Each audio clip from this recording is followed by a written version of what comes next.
Section 6.4. The central limit for sample proportion. Describe the sampling distribution of the sample proportion. Suppose that a random sample of size n is obtained from a population in which each individual either does or does not have a certain characteristic. The sample proportion, we're going to use the p hat to represent it. Okay, p hat that will be equal to x over n. And x will be the number of the individuals in the sample with the specific characteristic. And then the sample proportion is a statistic that estimates the population proportion p. I need you guys remember this formula. Okay, how can you find the sample proportion? Use the number of success divided by the sample size here. Okay, x represents the number of success. And then n will be the sample size, p hat, that will be the sample proportion. If I only have the p, that will be the population proportion. Okay, let's try on this example. Example 1. In a university poll conducted in the May of 2008, 1,745 registered voters nationwide were asked whether they approve of the way George Bush is handling the economy.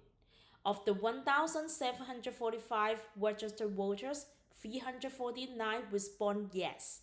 Obtain a point estimate for the proportion of registered voters who approve of the way George Bush is handling the economy. Okay, so they are looking for the point estimate. Okay, point estimate, it can be referred like the sample mean, sample proportion, sample standard deviation.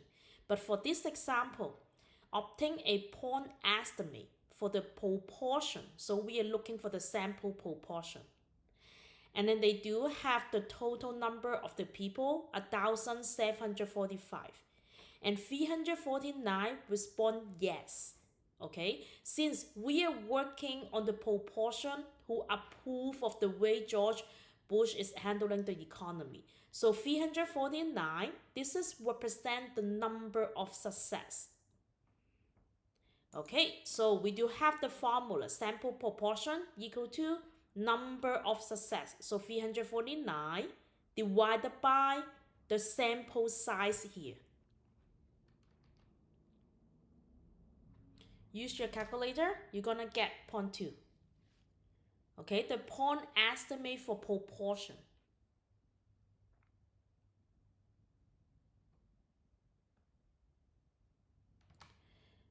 Conditions for the central limit theorem for sample proportion. So when we're working on the sample proportion and we want to apply the central limit theorem, first, sampling is random and independent, similar to the CLT for the sample means, right? Number 2, we are looking for the large sample size. We need to have at least 10 success or 10 failures. Okay, so 10 success. Using your sample size times the sample proportion has to be greater than or equal to 10. Same thing, n times 1 minus p hat. So this is talking about the sample size times the failure. Has to be greater than 10 also. Condition 3, big population. Sampling is done without replacement. The population must be at least 10 times larger than the sample size. So you're going to use the sample size n times 10. So make sure population must be at least this number. Okay? Okay, central limit theorem for the proportion. We do have this guy. This is called the mean of the sample proportion. Mean of the sample proportion, it doesn't change. Okay, it's going to be equal to the p here, population proportion. And then the standard deviation of the all sample proportion, you're going to see the sigma with the p hat here. That will be equal to square root p times 1 minus p over n. Really similar idea, just like the section 6.3. Okay, but we just work on the proportion instead of working for the mean.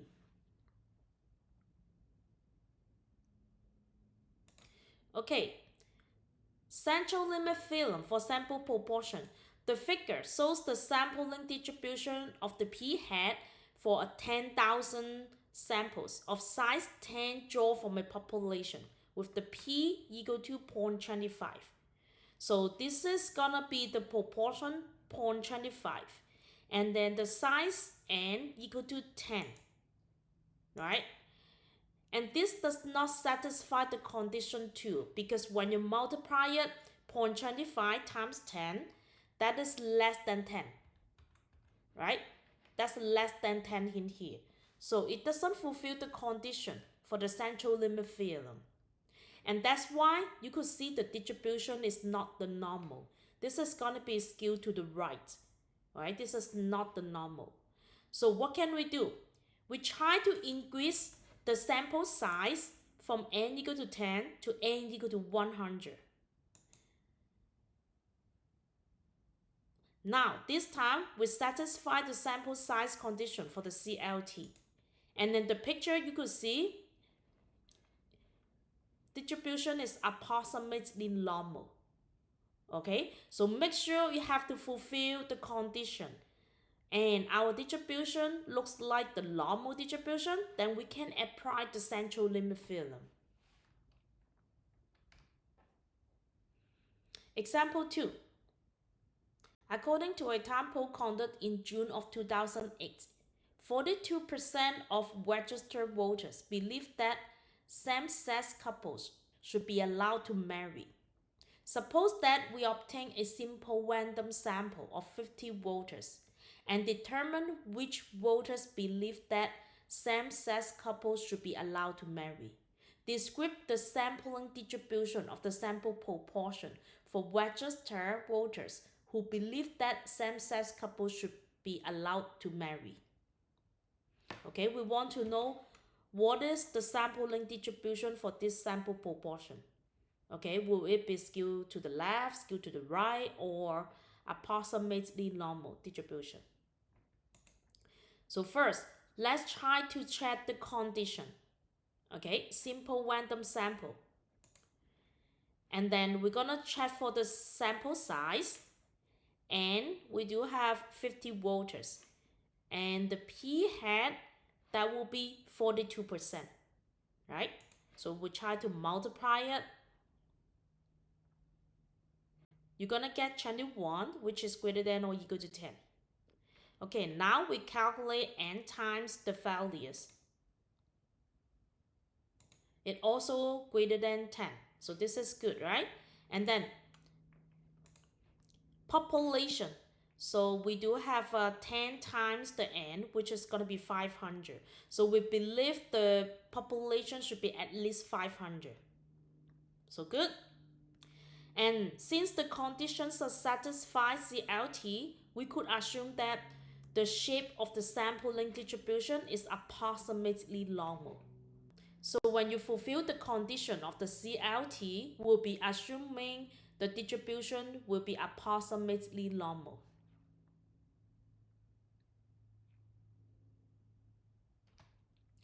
Example 3. According to the Centers for Disease Control and Prevention, 18.8% of school-age children aged 6 to 11 years were overweight in 2004. Verify the condition. In a random sample of 90 school-age children aged 6 to 11 years old, what is the probability that at least 90% are overweight? Okay, so before we want to apply the central limit theorem, we want to verify the condition. Simple random sample, right? Second, I want you guys try plug in the number to see do they have the large sample.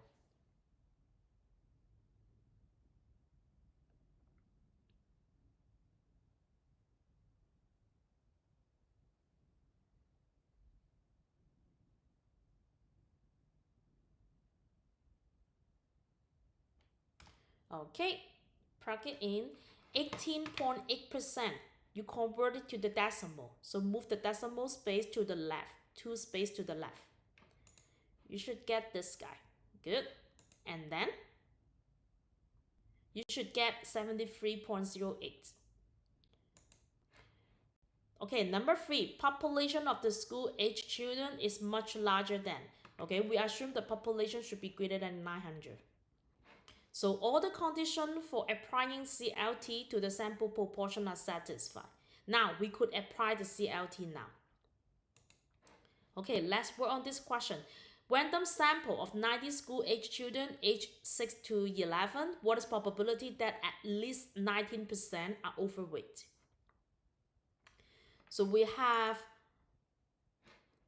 the mean of the proportion doesn't change, still equal to 0.188.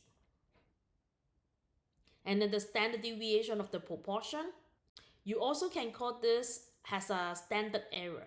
Okay, standard error. So plug it in. The P, that will be 0.188 here. Sample size N will be equal to 90. Plug it into your calculator.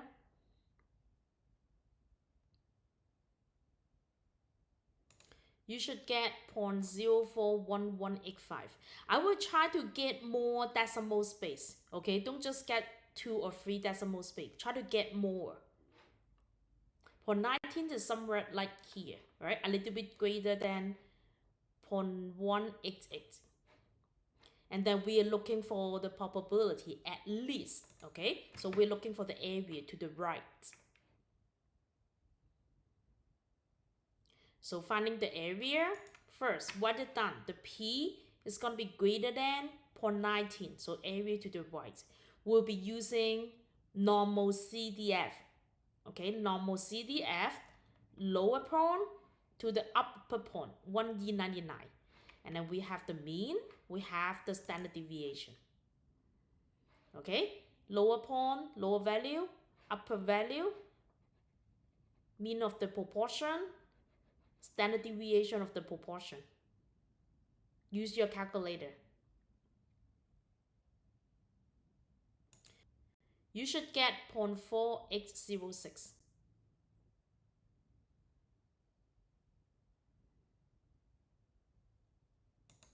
Okay, B. What is probability of observing 24 or more overweight children in a random sample of 90, assuming the true proportion is 18.8%?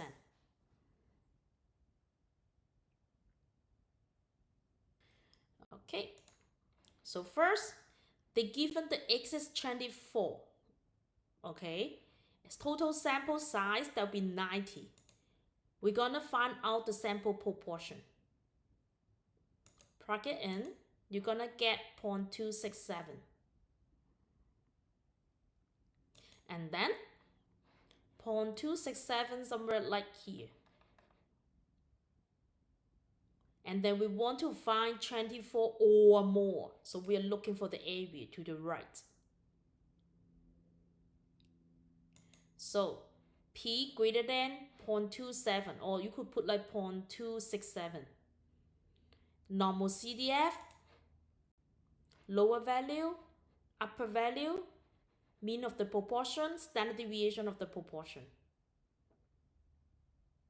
Okay, this number that is from the previous example. Okay, you should get 0.0275. What made you conclude? So you can say there is 2.75% chance that in a sample of 90 children, 24 of them are overweight.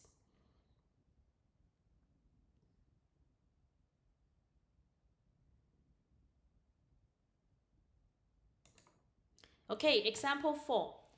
In an effort to cut costs and improve profit, any US companies have been turning to outsourcing. In fact, according to Purchasing Magazine, 54% of companies surveyed outsourced some parts of their manufacturing process in the past 2 to 3 years. Suppose purchasing contact 555 of these companies. Verify the condition.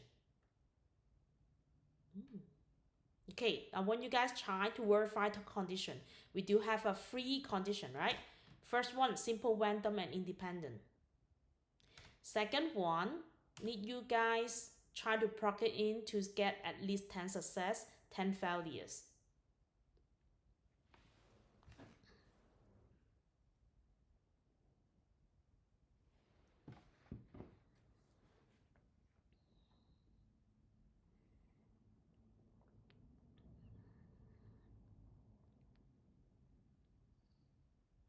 Okay, check your work. It's good, right? Number 3, total number of the companies in the populations. Okay, we assume the population is at least 5,550. So this is good. Apply the CLT.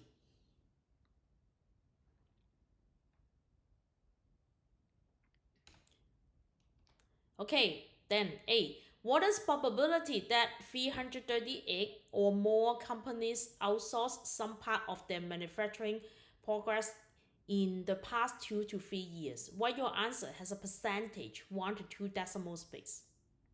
So they given 338, and then we have a total sample size that will be 555. Okay, so mean of the proportion doesn't change. And then we're gonna find out the sample proportion, right? 338 over 555.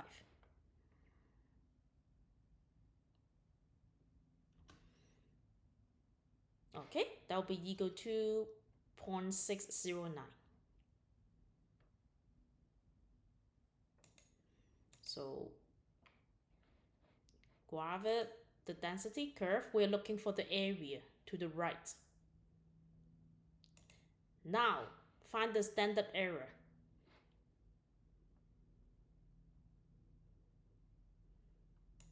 Okay, so plug in 0.54 here. You should get 0.021156. Okay, one more time. Try to get more decimal space in this part.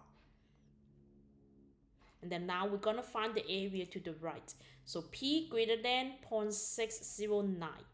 Using the normal CDF, lower value, upper value 1E99, and then mean of the proportion and the standard error.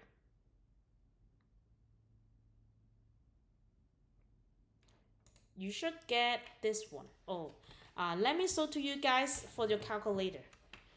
So we're gonna go to second bus, number 2, and then we have a 0.609, comma, 1 second comma for the E99, comma, and then 0.54, comma, and then 0.021156, close parenthesis.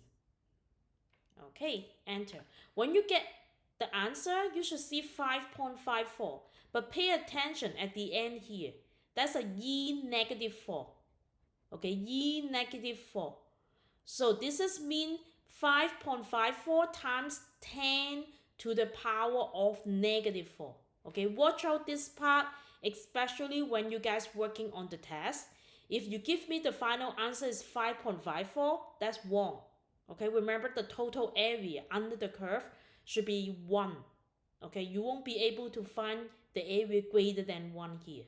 Okay, so 5.54 times 10 to the power of negative 4.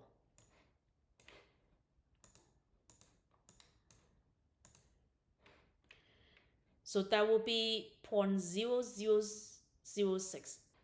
So negative 4 means you're gonna move your decimal 4 space to the left. Okay, 1, 2, 3, 4. Okay, and then we're gonna do the rounding. So 5.5, you're gonna round it about like 6 in here.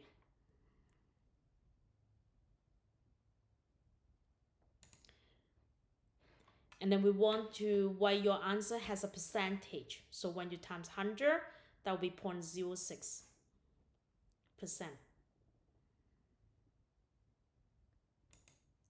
Okay, I want you guys try to do it by yourself, part B and then part C.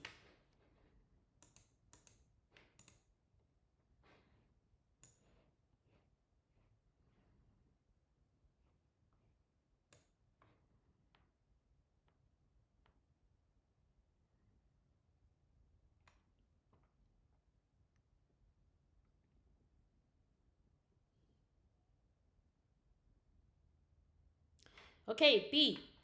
What is the probability that 285 or more companies outsource some part of their manufacturing progress in the past 2 to 3 years? Okay, 285. So first, find out the sample proportion. Okay, 285, that will be your X, over the total number. You're gonna get this guy.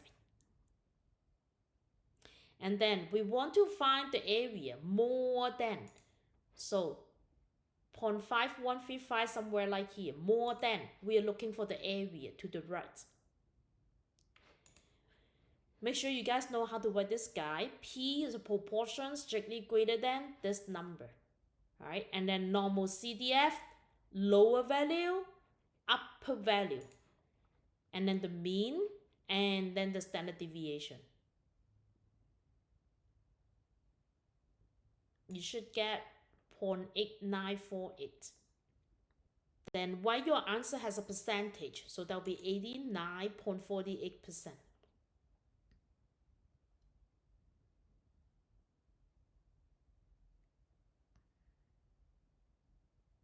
Okay, last one. What is probability that 48% or less of these companies outsource some part of their manufacturing progress in the past 2 to 3 years?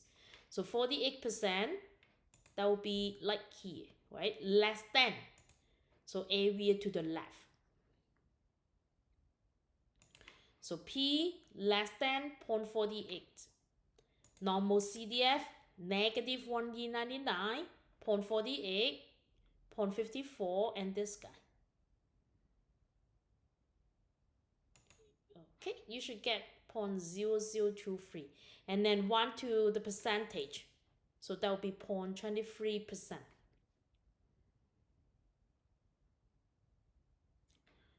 Okay, that's it.